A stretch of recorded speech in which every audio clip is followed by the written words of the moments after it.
E aí pessoal, nesse momento estamos iniciando Fé e Evidência, o seu podcast cristão semanal.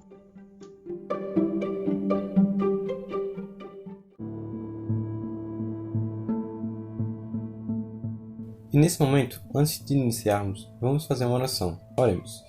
Senhor Deus, nesse momento estamos te convidando, Senhor, a estar nesse estudo de Tua Palavra, para que possa nos conduzir, Senhor, para que nós possamos chegar ao entendimento correto que Tu quer nos revelar. E nós pedimos e te agradecemos por tudo. Em nome de Jesus. Amém.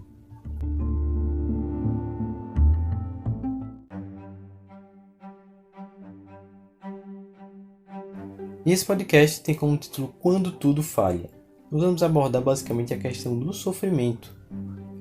Ele surgiu em decorrência de uma indicação de nossos ouvintes, o Vinícius Couto. Esse tema foi levado para a pauta, nós analisamos e nesse momento ele está sendo lançado em podcast. Dito essas coisas, vamos dar início ao episódio número 9.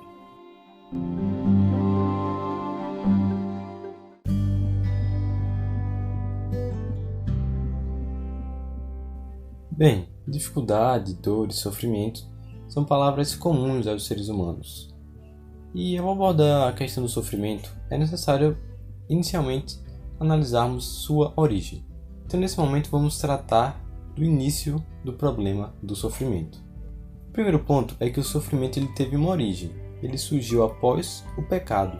Então, precisamos entender como surgiu o pecado. No livro de Ezequiel, capítulo 28, versos 14 a 16, vai nos trazer um vislumbre nesse aspecto. E diz assim: Tu eras o querubim, ungido para cobrir, te estabeleci. No monte santo de Deus estavas, no meio das pedras afogueadas andavas. Perfeito eras nos teus caminhos, desde o dia em que fostes criado, até que se achou iniquidade em ti. Na multiplicação do teu comércio encheram o teu interior de violência, e pecaste. Por isso te lancei profanado no monte santo de Deus, e te fiz perecer, ó querubim cobridor, no meio das pedras afogueadas. Esse texto estava se referindo ao inimigo, Satanás, Lúcifer. O pecado nasceu no coração dele. A inveja ocasionou na rebeldia. Ele queria ser como Deus. Ele fez sua escolha em impulsão contrária ao governo divino. Sua ideia foi querer criar um governo para si. Governo esse que foi escolhido por Adão e Eva. E é nesse momento em que chegamos no ponto em que o pecado adentra na raça humana. O livro de Gênesis, capítulo 3, vai nos dar um entendimento acerca disso. Vamos ler os primeiros 6 versos do capítulo 3 de Gênesis. E diz assim: Ora, a serpente era a mais astuta que todos os animais do campo que o Senhor Deus tinha feito. E esta disse à mulher: É assim que Deus disse: Não comereis de toda a árvore do jardim? Disse a mulher à serpente: Do fruto das árvores do jardim comeremos, mas o fruto da árvore que está no meio do jardim, disse Deus, não comereis dele, nem tocareis nele, para que não morrais. Então a serpente disse à mulher: Certamente não morrereis, porque Deus sabe que no dia em que dele comerdes, se vos abrirão os olhos, e sereis como Deus, sabedores, sabendo o bem e o mal. E no verso 6, e viu a mulher que aquela árvore era boa para se comer, e agradável aos olhos, e árvore desejável para dar entendimento. Tomou do seu fruto e comeu, e deu também ao seu marido, e ele comeu com ela. E agora vamos ver o que seriam as consequências de seus atos, tanto de Adão como de Eva. Agora no verso 14 até o 19 de Gênesis capítulo 3. E diz assim: Então o Senhor Deus disse à serpente: Por quando fizeste isto, maldita serás, mais do que toda a fera, mais do que todos os animais do campo. Sobre o teu ventre andarás, e o pó comerás todos os dias da tua vida. E porém inimizade entre ti e a mulher, entre a tua semente e a sua semente. Esta te ferirá a cabeça, e tu lhe ferirás o calcanhar. E a mulher disse: Multiplicarei grandemente a tua dor. Com dor darás à luz a filhos, e o teu desejo será para o teu marido, e ele te dominará. E a Adão disse: Porquanto deste ouvidos à voz de tua mulher, e comeste da árvore que te ordenei, dizendo: Não comerás dela. Maldita é a terra por causa de ti. Com dor comerás dela todos os dias da tua vida. Cados e abrolhos também te produzirá, e comerás a erva do campo. No suor do teu rosto comerás o teu pão, até que te tornes a terra, porque dela foste tomado. Porquanto és pó, e em pó tornarás. A partir desse ponto, a perfeição não mais existia na Terra. Foi um prenúncio de dificuldades e sofrimento. E agora vamos adentrar no que seria de fato o problema do sofrimento. Uma coisa que nós devemos ter em mente, depois de todo esse background que foi abordado, é que o sofrimento ele não veio de Deus. O mal teve início em Lúcifer e foi escolhido pelo ser humano.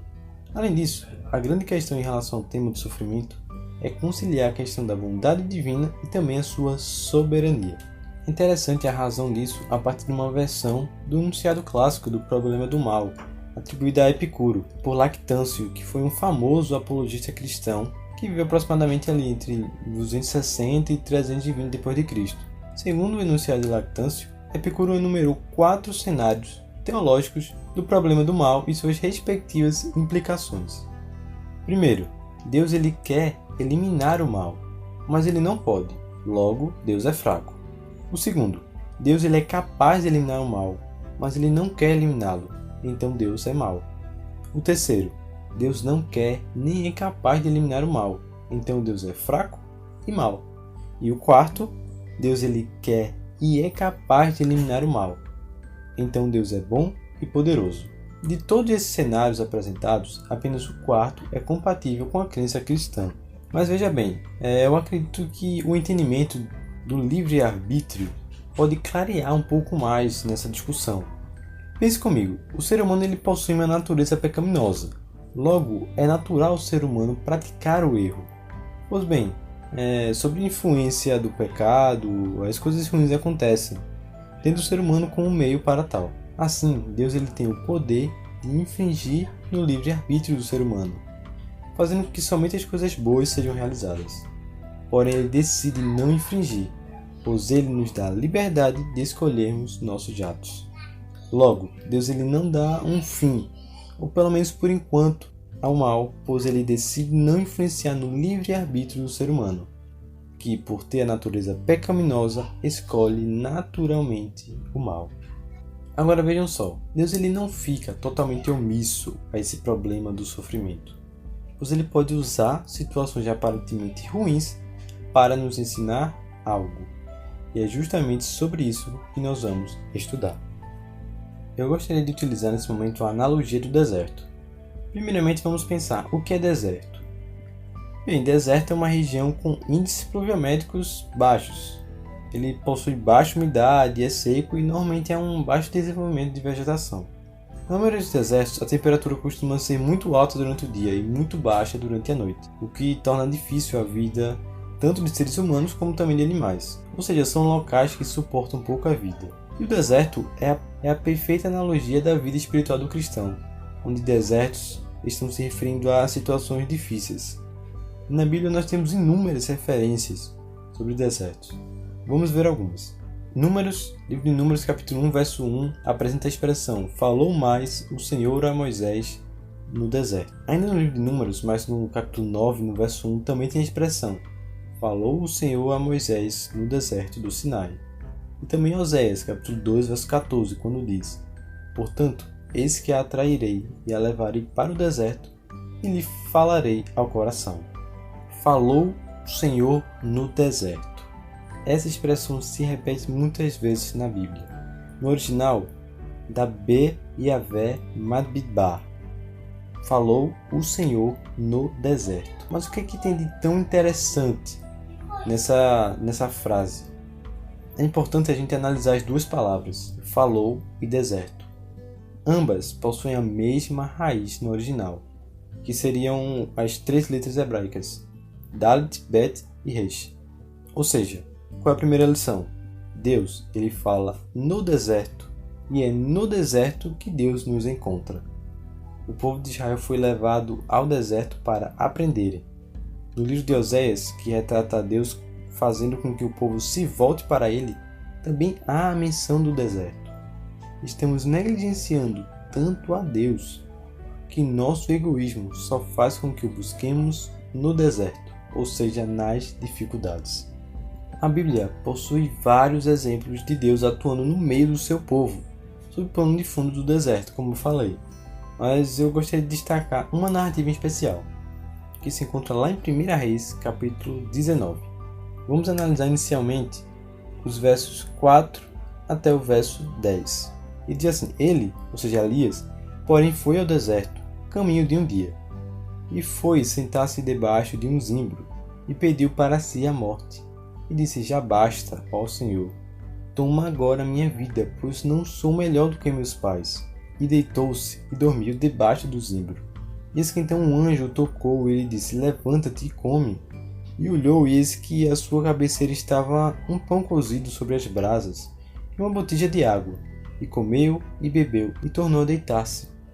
Verso 7. E o anjo do Senhor tornou segunda vez e tocou e disse: Levanta-te e come, porque te será muito longo o caminho. Levantou-se, pois, e comeu e bebeu, e com a força daquela comida caminhou 40 dias e 40 noites até Horebe, o monte de Deus. E ali entrou numa caverna, passou ali a noite. Eis que a palavra do Senhor veio a ele e lhe disse: Que fazes aqui, Elias? E ele disse: Tenho sido muito zeloso pelo Senhor, Deus dos exércitos. Por que os filhos de Israel deixaram a tua aliança, derrubaram os teus altares e mataram os teus profetas à espada? E só eu fiquei e busco a minha vida para me matarem. Que situação do profeta Elias, um homem que foi usado por Deus, mas que agora estava com medo. Ele havia fugido e estava desejando a própria morte.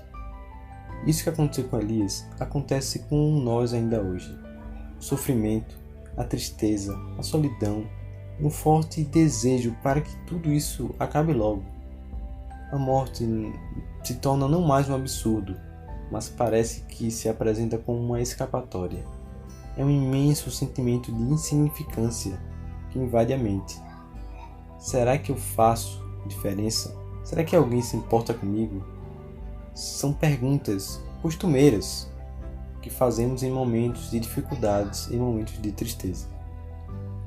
E foi exatamente nesse momento em que o Senhor encontrou o profeta Elias no deserto, solitário e sem vida.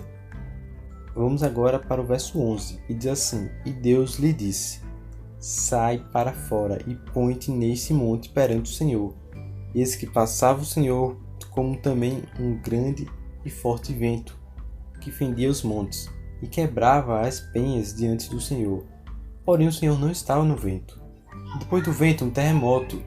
Também o Senhor não estava no terremoto. Depois do terremoto, um fogo. Porém também o Senhor não estava no fogo. Depois do fogo, uma voz mansa e delicada. E sucedeu que, ouvindo-a, Elias envolveu o seu rosto na sua capa e saiu para fora, e pôs-se à entrada da caverna. E eis que veio a ele uma voz que dizia: Que fazes aqui, Elias? Esse é um relato muito interessante e que me toca cada vez que eu leio esse relato. Ele apresenta que são nesses momentos em que Deus nos encontra e nos traz alívio, tranquilidade e paz. É como um sussurro calmo. É na dor em que mais entendemos a proteção de Deus. O seu amor é imenso e faz com que entendamos que a nossa dor nos ajuda a procurar por Ele. As dificuldades e tristezas não procedem de Deus, mas Ele as utiliza para nos ensinar e para nos fortalecer.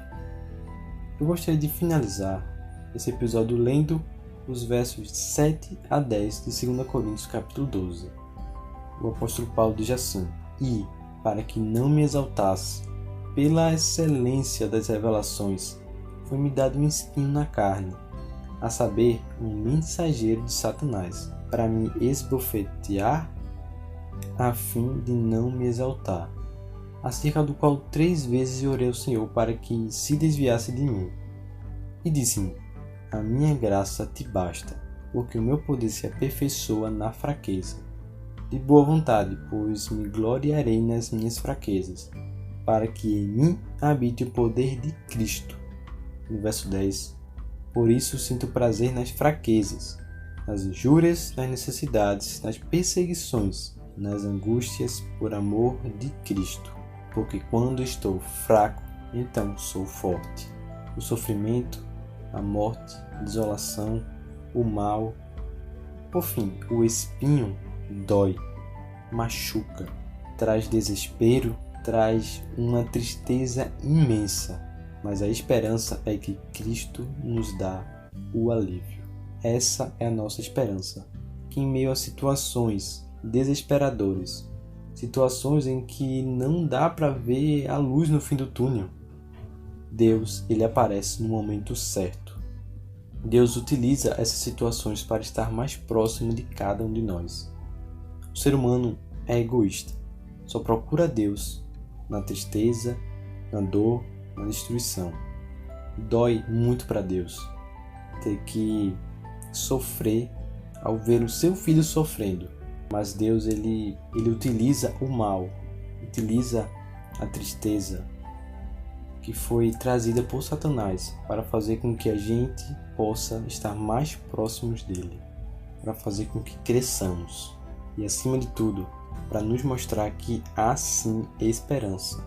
Há sim esperança porque Cristo nos dá o verdadeiro alívio, a verdadeira paz, mesmo em meio ao desespero.